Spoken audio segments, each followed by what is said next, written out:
Boa noite, pessoal. Boa noite a todos que estão nos acompanhando em mais uma live no Aqui de Frente com Carol.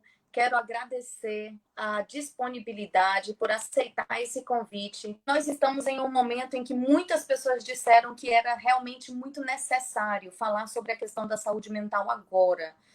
Não precisa a gente falar tudo que está acontecendo. Nós estamos com o emocional e o nosso psicológico devastado com tudo que estamos vendo. Nunca vivemos o que está acontecendo agora. Então, se apresente. Nós hoje queremos sugar o seu conhecimento para tentar ver como que nós podemos melhorar a nossa cobrança interna, a nossa sensação total de impotência, o nosso desespero diante de algo que está fora do nosso controle. E a gente precisa das suas palavras para acalmar o nosso coração e o nosso psicológico. Seja muito bem-vinda, doutora. Eu que agradeço muito a oportunidade, é um prazer fazer essa, dobradinha com você.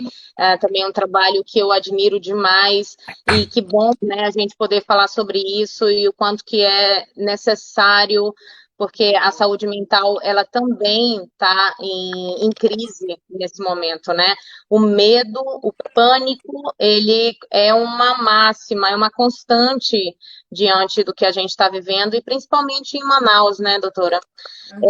Então, é muito importante que a gente entenda o porquê que a gente fica com essa ansiedade, né, esse estresse tão constante. A nossa mente, ela é uma esponja de informações, né? Então, a gente está aqui com a nossa consciência, a nossa atenção aberta e ativa a todo momento. Então, só para a gente ter uma noção, um estudo feito nos Estados Unidos mostrou que a gente consome 34 gigabytes por dia, equivale a uma Bíblia, né, por semana. É como se a gente consumisse ali mais de 100 mil palavras por dia.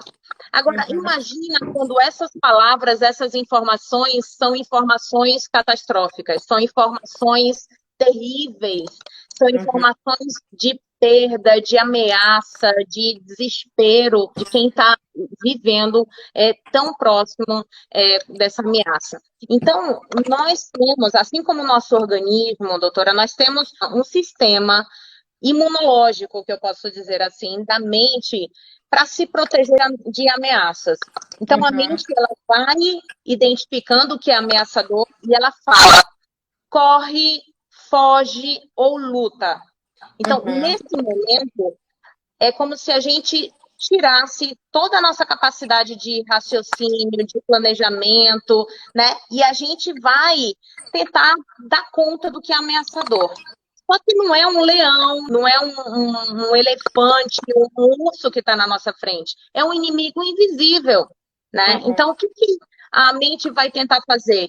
Ela vai tentar dar conta de formas inconscientes e ineficazes. É através do consumo de álcool exagerado, é através do alimento, é gente limpando muito a casa. Né? É muita gente comendo.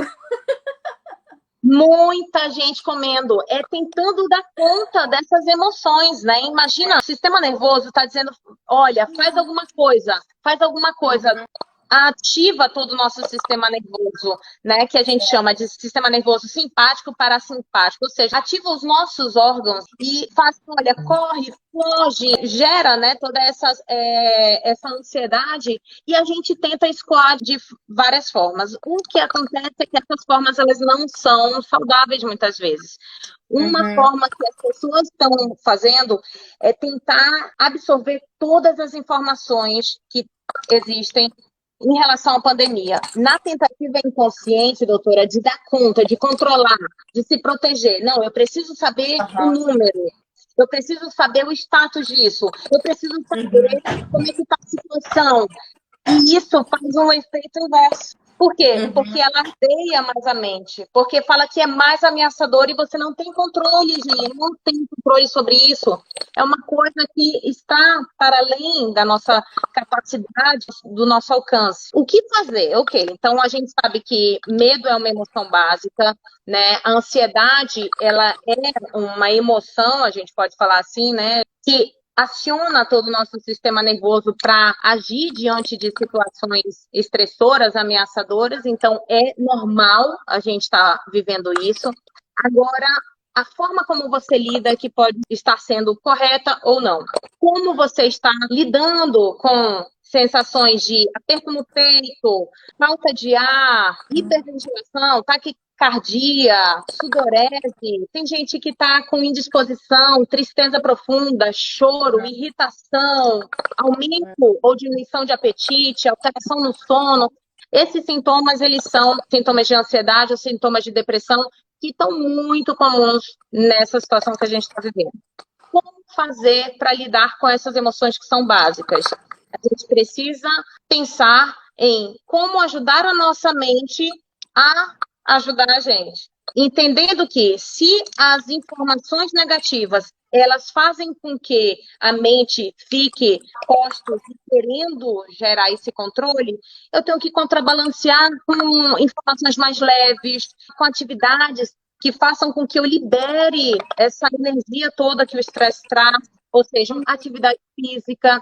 Parece uma coisa tão, ai, jargão, tão clichê, todo mundo sabe, mas cientificamente, gente, é isso, né? É extremamente necessário. A gente olha, a gente fica tão ligados no feed do Instagram, né, do Facebook, e a gente esquece de olhar o pôr do sol. A gente esquece de ficar mais com o nosso animal de estimação, a gente esquece de curtir mais os nossos que estão próximos da nossa casa, a gente esquece de tomar um banho gostoso, não é, doutora? É. Coisas básicas, né? Coisas que vão dar prazer, mas a gente está tão ligado. Se a gente olhar a rede social, é só o luto. E o que é mais assustador é porque enquanto você escuta uma notícia de que morreram pessoas em outro país, a gente fica triste, a gente se abala. De repente, essa morte, ela chega no nosso país, ela chega no nosso estado, na nossa cidade. Daqui a pouco, é um vizinho e nós hoje estamos vivendo essa morte já dentro da família. Então, a ficha parece que cai de muita realidade de que a morte está próxima de todos nós, está perto. Então, essa sua dica de diminuir um pouco esse consumo de informação e focar em coisas mais agradáveis no dia a dia, focar na família, focar numa atividade. Estamos vivendo um momento de restrição de circulação de pessoas. Vamos voltar para dentro, vamos olhar para dentro de casa. Nós temos os filhos, marido, mãe, tem toda uma família ali precisando muito da gente, precisando da gente bem. Então, eu gostei muito dessa sua dica. Ai, a gente até respira, né? Melhor, porque realmente está muito tenso esses últimos dias. É como eu falei, o inconsciente está pedindo para você buscar todas as informações difíceis, informações ruins para você se proteger. Mas, gente, não vai fazer diferença. Você não vai ter o controle, você não vai minimizar a situação se você ficar absorvendo essas informações. Então, não é alienação. Se mantenha informado, mas também ajude a sua mente. É a mesma coisa o organismo. O que você vai fazer para aumentar a imunidade? Você vai tomar vitaminas, tá? Alimentos que ajudem o metabolismo, ajudem a saúde do seu corpo. Você tem que fazer isso com a tua mente também. Criatividade é um recurso muito importante nesse momento. Como você falou, a casa. Nós não temos só informações tristes, nós temos também possibilidades de aprender culinária, nós temos aulas gratuitas, né, de, enfim, conhecimento Zen, nós temos aulas gratuitas de yoga, de Tai Chi Chuan, inclusive a FUNAT, através da coordenação de extensão, está produzindo tantas aulas, né, para os idosos e para quem quiser assistir. Vou dar um beijo para o doutor Euler, né, aproveitar. Tem aqui uma pergunta do Ícaro. Doutora Maíra, boa noite. Qual a orientação que a senhora pode repassar para uma pessoa que tem ansiedade e absorve tudo com extrema facilidade, sendo que isso causa um desgaste e uma cobrança psicológica muito grande? Eu acho que é uma pergunta de muitos, né? Porque, de fato, as taxas de ansiedade, elas sempre foram muito altas aqui no Brasil, e existem os transtornos de ansiedade, existem os sintomas de ansiedade, e existe a ansiedade normal, que eu estava falando, né, que é de todos nós. A gente precisa, primeiro, entender muito bem o nosso corpo, entender como essa ansiedade, ela se instala no nosso corpo, e quais têm sido, Ícaro, as situações gatilho para isso. São os grupos de WhatsApp que estão falando notícias muito ruins, é você acordar e você já ir para a rede social, é você, antes de dormir, ficar ligado em notícias, o que está disparando, o que não está ajudando a tua mente a se acalmar. Existem estratégias para acalmar a mente, cientificamente falando, é comprovado o poder da meditação, então existem vários aplicativos de meditação, de mindfulness, eu trabalho também isso em terapia, e se é uma ansiedade que está gerando prejuízo na sua vida, seja nas suas relações, seja uma ansiedade que te incapacita, procura ajuda profissional, não deixa isso piorar, não. Existe uma morbidade muito comum, que é a ansiedade e depressão, né? Então, as pessoas ansiosas, elas chegam num pico de ansiedade e elas tendem a decair com o humor, e aí vem a depressão. Então, o agravamento pode acontecer, não espera acontecer isso, não. Se estiver pegando mesmo, procura ajuda. Essa é a minha dica. Vou passar mais alguns. Esber Vasconcelos. Pergunta de uma idosa de 63 anos do projeto em nosso grupo. O que devo fazer nesse cenário que todos falam para mim que não precisa fazer nada? Fica na cama, a senhora pode vir a óbito e a todo momento sendo bombardeada de informações negativas que só falam em mortes e isolamento. Acho que está bem ligado, né? O que ela perguntou? O que eu faço se manda eu ficar em casa e eu só fico vendo mortes? Valdemar, conheço um amigo que de tanto assistir os jornais ficou com medo até de se alimentar, com medo de pegar o vírus. Tomás Munhoz Sanches. Existe dica para um hábito alimentar que colabore para diminuir esses quadros de ansiedade? Todos os comentários são tão salutares, né? São tão importantes. Eu agradeço, que eu não vou lembrar o nome de todo mundo, mas se a gente não conseguir responder todas as perguntas, eu estou lá no meu Instagram, _Maíra Mendes. Fiquem à vontade também para me perguntar lá e eu responder no que eu puder. Duas questões me chamaram a atenção nesses comentários, doutora. Uma, a idosa fala, nossa, me mandam eu ficar deitada, né, isolada. Eu iniciei o meu pós-doutorado com os idosos e isso, gente, é um alerta para as famílias. Na tentativa de proteger os seus, cuidado para vocês não serem os fatores estressores desses seus. Cuidado para vocês não alardearem as pessoas, não alardeiem os idosos. Também considerem que esses idosos têm autonomia, têm independência e eles precisam se sentir importantes, úteis, ativos, porque uma coisa que me preocupa muito, doutora, claro, é a pandemia, são as mortes, mas as consequências dessa pandemia, em termos de saúde mental, me preocupa muito, viu? Porque eu já acompanhei morte por infarto, por conta do pânico, eu já presenciei desenvolvimento de vários casos de síndrome do pânico por conta dessa pandemia, né? Tentativa de suicídio, o abuso de álcool e outras drogas tem sido muito prevalente, muito comum. Então, cuidado de como você está reagindo ao seu medo e à sua ansiedade, porque você pode estar prejudicando o teu filho, você pode estar prejudicando o teu pai, prejudicando a tua mãe, no sentido de causar mais terror. O terror não vai ajudar a gente. O terror não vai ajudar. Então, que a gente possa promover um pouco de saúde dentro dessa doença toda, que é uma doença coletiva, uma doença social, né? É uma doença que está para além do vírus. Um pensar no próximo, né? Porque a gente acaba focando tanto no o meu desespero, a minha tristeza, a minha preocupação, e pensa, só fica quieta aí do lado enquanto eu estou resolvendo outras coisas. Então, exato, é muito importante essa consideração de que a gente tem que pensar realmente como cuidar dos mais vulneráveis, não somente excluir esse vulnerável da vida, dos relacionamentos, mas realmente saber que está sendo difícil para todo mundo, e a gente conseguir olhar para esse próximo e ter um cuidado com todos que estão ao nosso redor. Exato. A gente está tão preocupado com o vírus e a gente não se preocupa com os sentimentos do outro, né?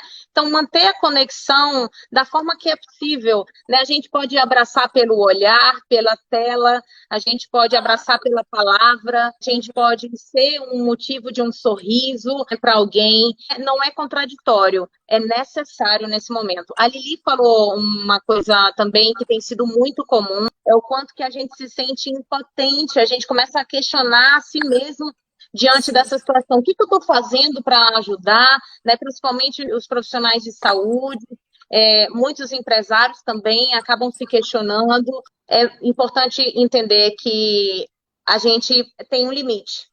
A nossa mente vai fazer a gente buscar o inatingível, o inalcançável, e isso também por conta de muitas crenças limitantes. Isso tem sido vivido muito pelos profissionais de saúde, o quanto que eles têm sofrido, e me preocupa o nível de transtorno de estresse pós-traumático que vai ter entre os profissionais de saúde que estão vivendo, né? Muitos mandaram mensagem para mim ontem, dizendo que ontem foi o pior dia da vida deles, né? Como é que está sendo cuidada essa saúde mental desses profissionais? A gente precisa olhar para isso. Alguma dica específica para esses profissionais, doutora? Você está nesse momento agora de super estresse, cobrança. Uma dica realmente de como esse profissional tentar se cobrar um pouco menos também. Eu sempre bato na tecla, doutora, da consciência. É importante se perceber na impossibilidade de ser super-herói, super-mulher, na impossibilidade de ser infalível, poderoso e que controla tudo. Nós não somos assim, nós somos humanos e isso está para além da nossa capacidade. Então, o máximo que você pode fazer é o que você pode fazer.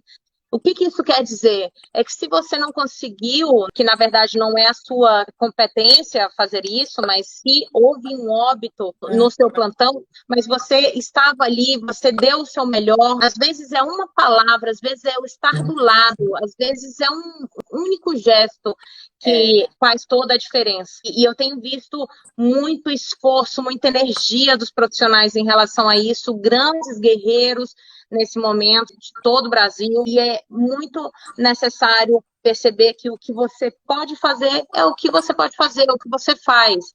O que você não pode fazer não está no seu alcance.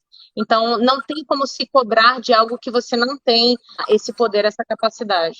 E, doutora, alguém que nesse momento esteja pensando, puxa vida, eu quero um atendimento, eu quero fazer um acompanhamento. Quais seriam esses caminhos na rede pública, de onde procurar essa ajuda, né? A gente já deixou aqui o link da sua página na internet. A pessoa que percebeu, olha, eu estou precisando, como essas pessoas devem agir? Nossa, essa é uma pergunta tão complicada, porque assim como a saúde pública, a rede de atenção psicossocial, ela está estrangulada há anos. Há anos. Eu fui professora de uma faculdade particular e durante 3 anos a fila de espera da clínica de psicologia estava em 600 pessoas, e 600 pessoas antes da pandemia. Durante a pandemia, 600 pessoas. Então, está colapsado, né? Infelizmente, nós não temos esse acesso aos cuidados em saúde mental. Mas existe, sim, as faculdades de psicologia, todas têm uma clínica de psicologia, existem os CAPS também, que são os Centros de Atendimento Psicossocial, que é da prefeitura. Existem essas unidades, doutora, mas elas estão esgotadas, elas estão, né, até com atendimentos limitados agora pela própria pandemia, né? Exatamente. Me surpreende esse número de pessoas procurando e realmente o estrangulamento da saúde mental, né? Do atendimento de psicologia. Então, por isso é muito importante ainda nós termos essa possibilidade de estar aqui conversando com a senhora trazendo essas informações. Eu vou só ler um depoimento da Amanda Rebelo. Temos uma bisa de 86 anos na família e o quadro de depressão e ansiedade pioraram muito nessa pandemia. O que podemos fazer para ajudá-la? Medicação e acompanhamento médico ela já tem, mas como podemos ajudar para melhorar na questão da respiração encurtada, o nervosismo? É muito tenso tudo isso. Uma pergunta da Beth Maciel. O que você indica para as famílias fazerem dentro de casa para prevenir? Acho que prevenir essa questão da ansiedade. Vamos lá, doutora, mais dicas para a gente. Eu acho que essas pessoas estão falando por várias, né? Por várias Sim. pessoas, são queixas muito comuns, né? Eu vou me comprometer, doutora, não sei quem falou da bisa, da respiração encurtada. Existem várias técnicas de respiração, tanto pela teoria cognitiva comportamental, quanto pelo próprio mindfulness, pela meditação, que ajuda demais crises de ansiedade.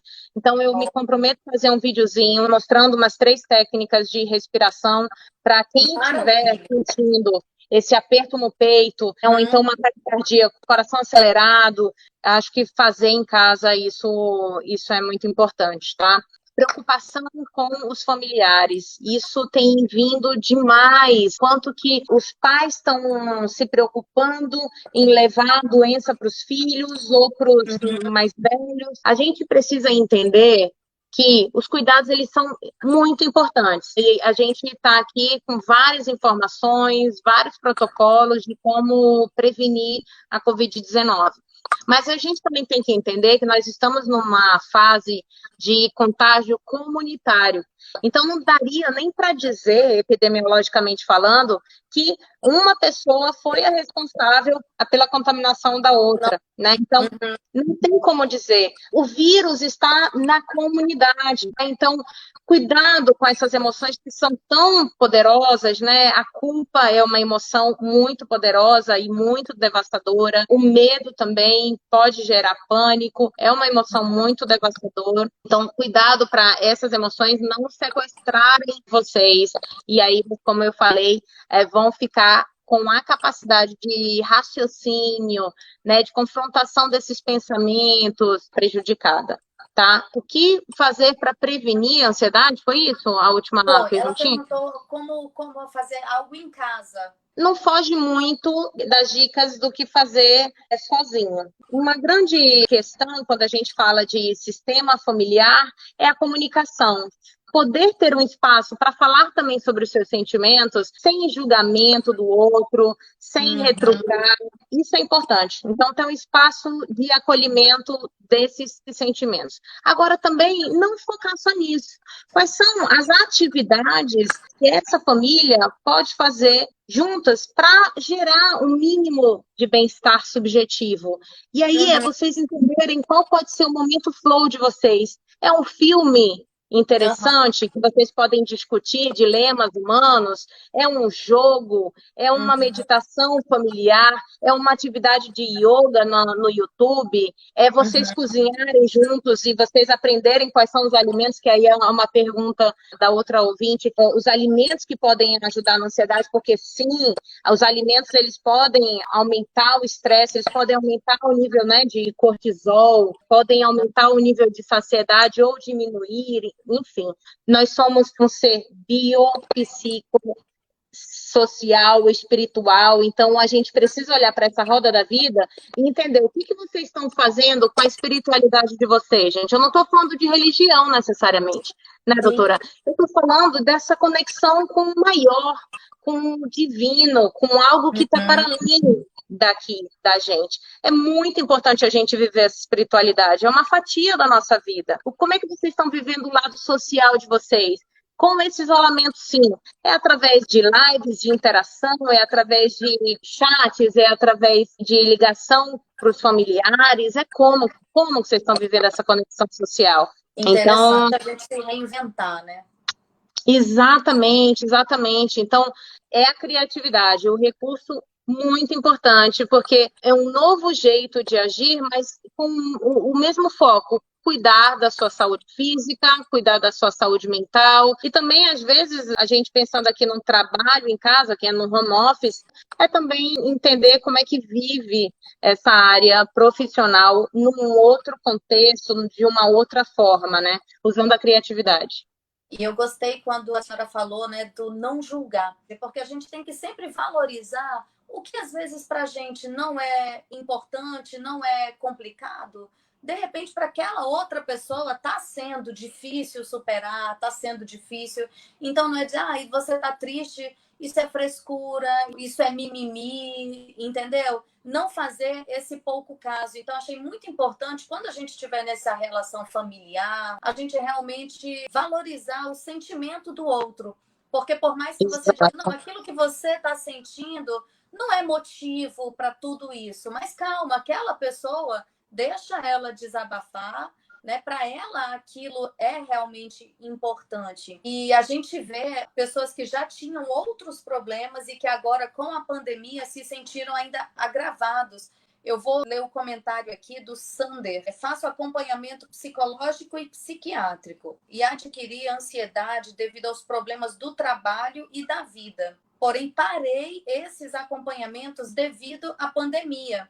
Porém, sigo esses conselhos que aprendi, mas está difícil. Estou entrando em crise de ansiedade pelos motivos que estamos vivenciando. Agora, doutora, me tira uma dúvida. Existiram casos também de pessoas que, de repente, puxa, eu estava acompanhando algo e hoje eu vejo que tem algo muito mais grave e que eu me incomodava com algo que hoje eu vejo que existem problemas maiores.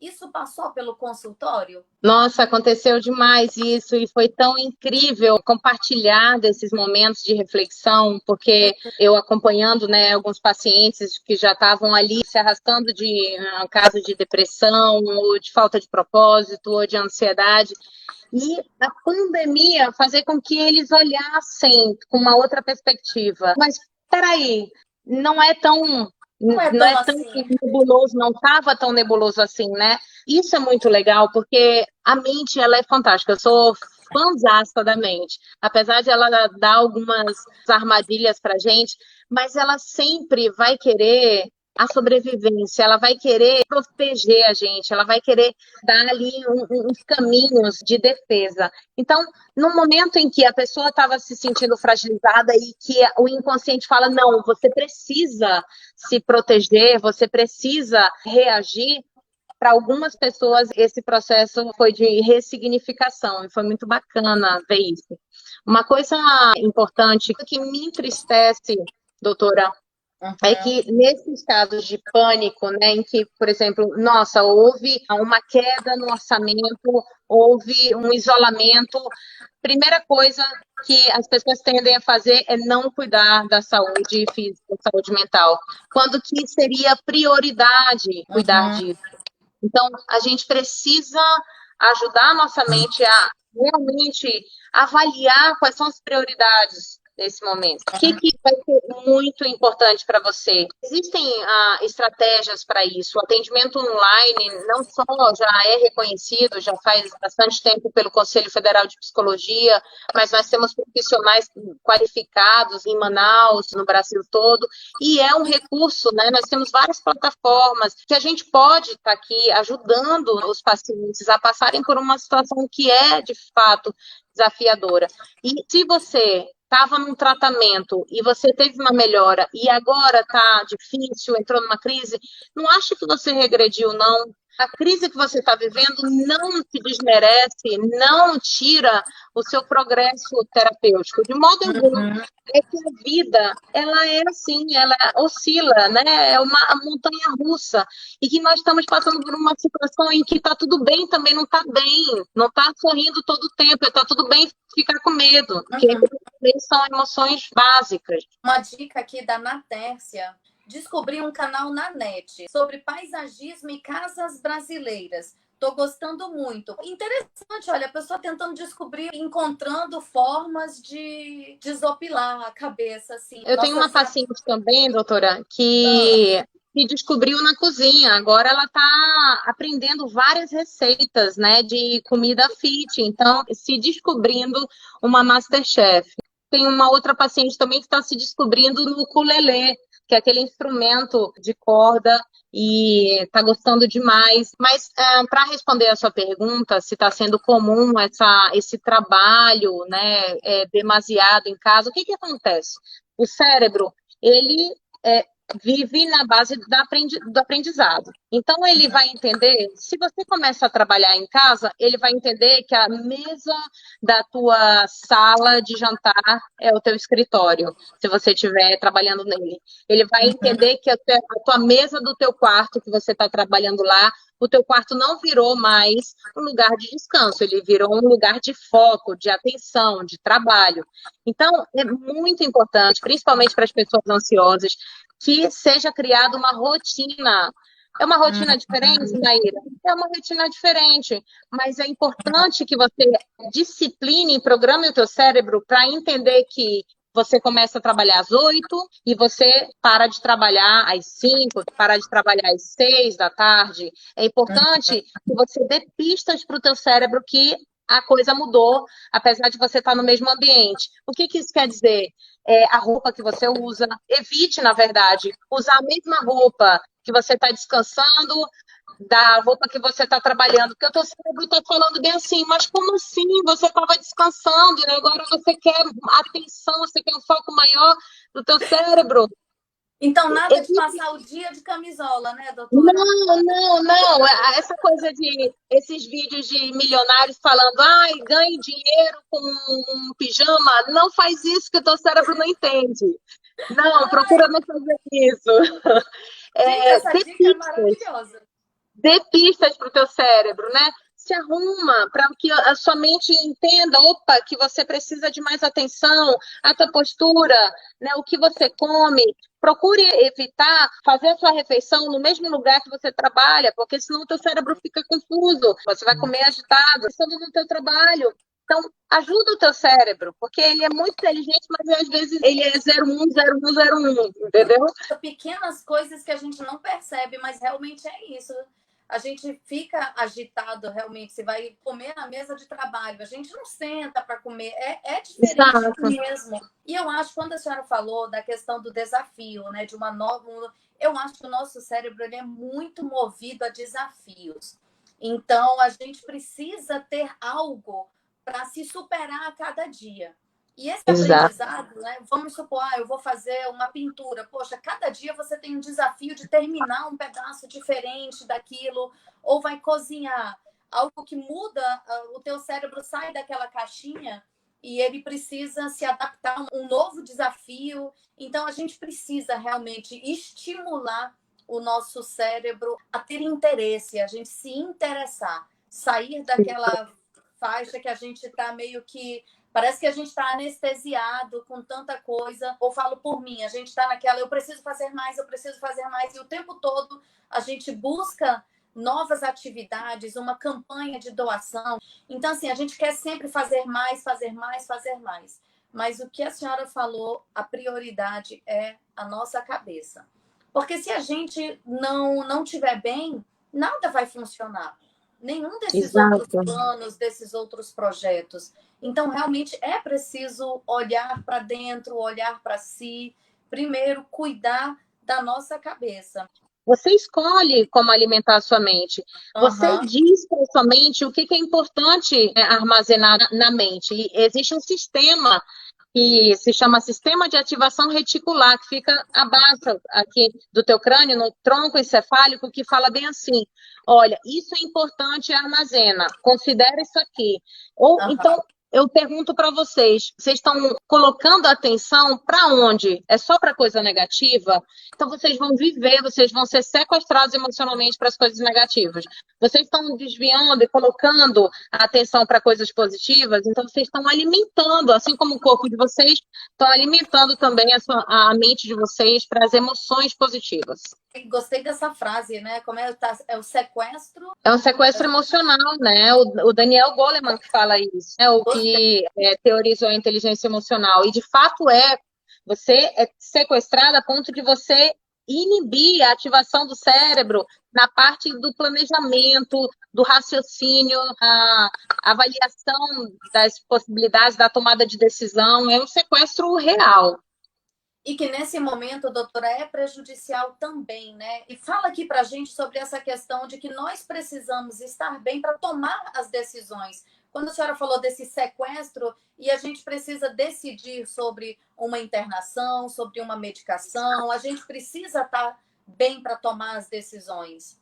Exatamente. Então, lembrando que a mente vai pedir para você ficar antenado nas informações sobre o que está acontecendo, sobre a pandemia, na tentativa de controlar, de diminuir, de realmente de se proteger. Mas isso é ineficaz, tá? Mas por quê? Porque vai te gerar emoções negativas e o teu sistema límbico ou sistema das emoções, o centro das emoções, vai gerar informações para o teu cérebro, aqui para o teu córtex pré-frontal, e vai inibir as atividades dessa região do cérebro, dificultando você de tomar decisões. E o quanto que é importante, minha gente, você estar bem para poder tomar decisões no momento em que isso é preciso. A gente precisa estar bem para a gente realmente colocar todas as situações, ponderar, né, os fatores, para a gente tomar uma decisão em família, para a gente se proteger, inclusive, do vírus,